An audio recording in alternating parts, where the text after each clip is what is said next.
भूतपूर्व सैनिक एवं परिवार कल्याण समिति ने एक पत्रकार वार्ता आयोजित कर बताया कि इंदौर को स्मार्ट सिटी बनाए जाने हेतु पदस्थ अधिकारियों, कर्मचारियों एवं अन्यों के द्वारा आपस में एकमत होकर विधिक एवं वैधानिक मकानों को तोड़कर घर से उन्हें बेघर किया जा रहा है।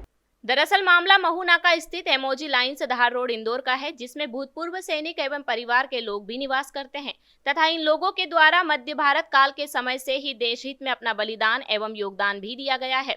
इन लोगों के मकानों को शहर इंदौर को स्मार्ट सिटी का नाम बताकर विधिक मकानों को तहस नहस करते हुए कई आवासीय परिवारों को घर से बेघर किया जा रहा है और अब वह लोग रोड पर रहने हेतु मजबूर हो चुके हैं। इसमें कई बच्चों का जीवन अंधकारमय हो सकता तथा कई विकलांग बच्चों को परेशानियों का सामना करना पड़ सकता है तथा इन लोगों की कहीं पर सुनवाई नहीं की जा रही है। इनमें से कई परिवार ऐसे हैं जो लगभग यहाँ पर 100 वर्षों से ज्यादा समय से रह रहे हैं। समिति द्वारा कई बार जनप्रतिनिधियों एवं महापौर को अवगत करवाया गया, लेकिन इसके बाद भी कोई निराकरण नहीं निकला है। आप और हम भूतपूर्व सैनिक परिवार इसलिए एकत्रित हुए पत्रकार वार्ता में ताकि हम अपनी आवाज़ को आला अधिकारी और हमारे शासन को पहुंचा सकें, हमारी सरकार हमारी बात सुने।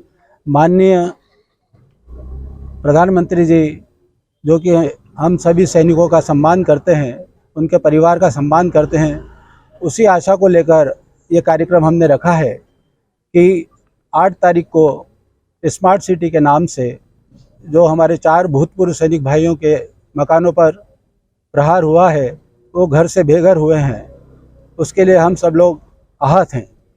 आगे जाकर के हमारे साथ भी ऐसी संभावना या ऐसी घटना हो सकती है। हम आपको बताना चाहेंगे कि हमारे परिवार यहाँ अतिक्रमणकारी नहीं है। हम देश की आज़ादी के पूर्व सन 1923 से लेकर 1926 में राजा महाराजा के मौखिक आदेश से यहाँ पर रह रहे हैं और इस ज़मीन की सुरक्षा भी हम ही लोगों ने की है, नहीं तो यहाँ पे कई अतिक्रमण हो चुके होते। ऐसे भूतपूर्व सैनिक कितने परिवार? ऐसे भूतपूर्व सैनिक परिवार यहाँ पे 104 हैं। और ये जो मेडल हैं ये किन चीज़ों? ये हमारे दादा परदादाओं के मेडल हैं। ये हमारी यहाँ पर 6ठी पीढ़ी रह रही है। हमको यहाँ पर रहते रहते 100 वर्ष से ऊपर बीत चुके हैं। इस मामले में आपने कोर्ट में भी कुछ प्रकरण लगाया था क्या? कोर्ट में प्रकरण लगाया था जो उच्च न्यायालय में विचाराधीन है, अभी बोर्ड पर नहीं आया है। बस कोर्ट में भी हमने सेशन में भी आवेदन लगाया कि हमें यहाँ से बेदखल न किया जाए। इसके आवेदन लगाने के बाद आपसे कोई अधिकारी रूप में मिलने आया है? नहीं आया। हमारे से यहाँ कोई मिलने नहीं आया। स्मार्ट सिटी के अधिकारी श्री दिव्यांग सिंह जी से चर्चा हुई थी, उनका ये कहना था हम आपको यहाँ से विस्थापित कर देते हैं।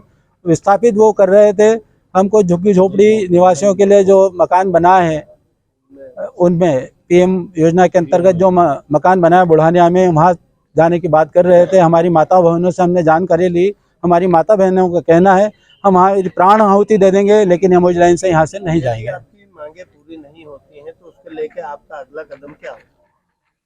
अगला कदम, क्योंकि हम तो सब प्रशासनिक सेवा में रह चुके हैं, प्रशासन के खिलाफ तो यूं भी जाना नहीं चाहते हैं।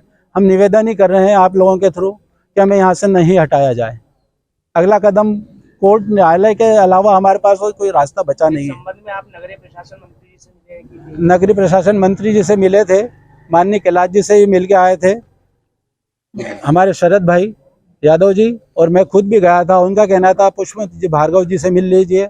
हम उनसे भी हमने मौखिक रूप से चर्चा की, फ़ोन पे चर्चा हुई, व्यक्तिगत हमारी अभी चर्चा हो नहीं पाई क्योंकि उसके बाद लगातार कोई ना कोई कार्यक्रम आते रहे हैं।